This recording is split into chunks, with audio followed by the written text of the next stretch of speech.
శనార్థి నేటి మాట తీసుకుందాం.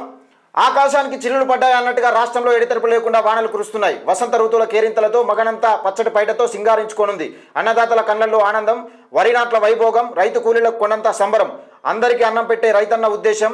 ఊళ్ళలో పేదలను వెక్కరించే ఇండ్లు, వర్షాలకు చిత్రాలు పడ్డ గుడిసెపై పైకప్పులో నుండి వాన చినుకులు పడుతుంటే చిల్లుకో గంజు బకెట్లు పెట్టే అవ్వల చేతులు ఈ వానాకాలం ముసురుకు అలసిపోతాయి.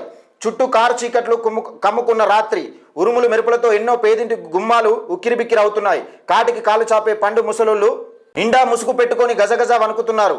ఈ వానాకాలం అతివృష్టి అనావృష్టిగా మారితే కష్టాలు సాగుతూ రైతన్నలు కుదేలవుతున్నారంటూ పెద్దపల్లి రాజన్న వర్షాలను ఉద్దేశించి, నిజంగా వర్షాలు బాగా పడ్డా కూడా ప్రాబ్లమే. నిజంగా ఎన్నో గుడిసెలు, ఎన్నో ఇండ్లు ఆ ఊడ్చే కాడ గంజులు పెడతా ఉంటే రాత్రిపూట నిద్రలేని రాత్రులు ఎన్నో గడుపుతూ ఉంటారు పేదలు. పాపం చాలా చక్కటి నేటి మాట ఈ వర్షాలను ఉద్దేశించి పెద్దపల్లి రాజన్న.